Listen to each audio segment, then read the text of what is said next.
আপোনালোকৰ সন্মুখত মোক বহলাই কিবা ক'ব লাগে মই নাভাবোঁ। মই যোৰহাট লোকসভা সমষ্টিৰ নিৰ্বাচনী প্ৰচাৰ সামৰি আপোনালোকৰ মানকাছাৰ অঞ্চলত চাউলচৰমাৰা অঞ্চলত এটাই কথা লৈ আপোনালোকৰ মাজত আহিছোঁ যে অহা 7 তাৰিখে সকলোৱে হাতৰ চিনৰ ওপৰত ভোট দি আমাৰ ৰকিবুল হুছেইন ডাঙৰীয়া জয়যুক্ত কৰিব। মোৰ নিৰ্বাচনী প্ৰচাৰ অলপ দিন আগতে সামৰিছোৱে।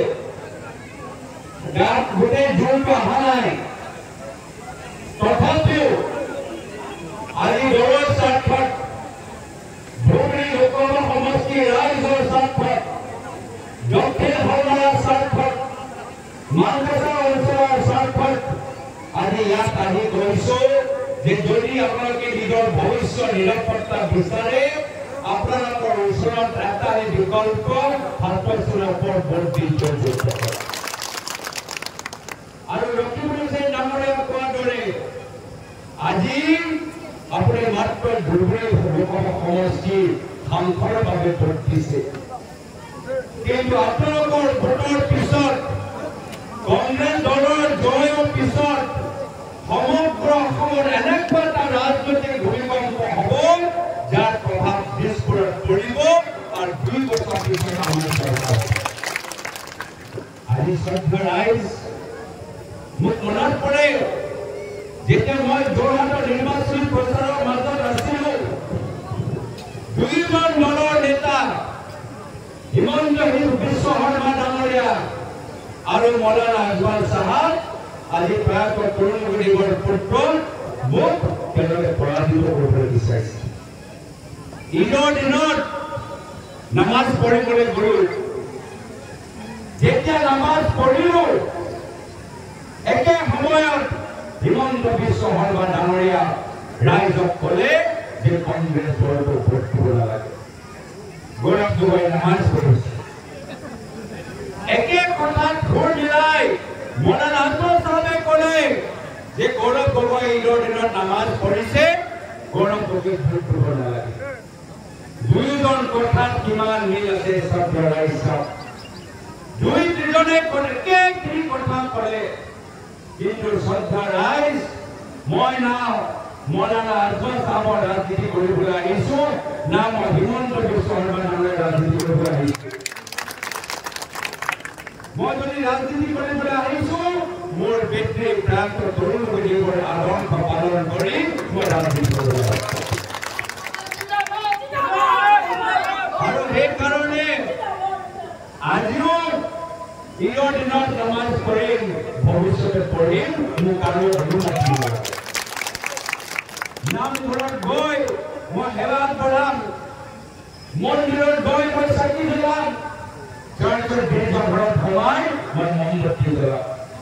এয়া হৈছে কংগ্ৰেছ, এয়া হৈছে ভাৰতীয় পৰম্পৰা, এয়া হৈছে অসমীয়া সংস্কৃতি, এয়া হৈছে মহাপুৰুষ শ্ৰীমন্ত শংকৰদেৱৰ অসম, আজানপীৰৰ অসম, মাধৱদেৱৰ অসম, লাচিত বৰফুকনৰ অসম। আজি শ্ৰদ্ধা ৰাইজ, তেওঁলোকে হিন্দু আৰু মুছলমানৰ মাজত সংঘাত হোৱাটো বিচাৰে, আমি হিন্দু আৰু মুছলমানৰ মাজত শান্তি আৰু সম্প্ৰীতি হোৱাটো বিচাৰো। আমি অন্য এটা ৰাজনীতি কৰিবলৈ আহিছো। এই নিৰ্বাচনী প্ৰচাৰৰ জৰিয়তে আমি কৈছো যে আমি আশা কৰ্মী, আংগনবাড়ী কৰ্মীসকলৰ অধিকাৰৰ বাবে আমি যুঁজিম। আমি এই নিৰ্বাচনী প্ৰচাৰৰ জৰিয়তে আমি কৈছো যে মূল্য বৃদ্ধি নিয়ন্ত্ৰণ কৰাৰ বাবে আমি ৰাহুল গান্ধী ডাঙৰীয়া গৃহলক্ষ্মী আঁচনিৰ জৰিয়তে প্ৰত্যেক বছৰ 1 লাখ টকা আমি মহিলাখিনিক দিম। আজি শ্ৰদ্ধা ৰাইজ, এই বিজেপি চৰকাৰ গাঁৱে ভূঞে চৰকাৰী স্কুল বন্ধ কৰি মদৰ দোকান খুলিছে। আমাৰ চৰকাৰ আহিলে আমি মদৰ দোকান বন্ধ কৰি আমি চৰকাৰী স্কুল খুলিম। আজি শ্ৰদ্ধা ৰাইজ, মোক মনত পৰে যে কংগ্ৰেছৰ দিনত মেট্ৰিক পৰীক্ষাত ফাৰ্ষ্ট ডিভিজন পোৱা ল'ৰা ছোৱালীবোৰ বিনামূলীয়া কম্পিউটাৰ, বিনামূলীয়া লেপটপ পাইছিল। আজি সেই আঁচনি বন্ধ কৰিছে। আমাৰ চৰকাৰ আহিলে আমি পুনৰবাৰে আঁচনি আৰম্ভ কৰিম।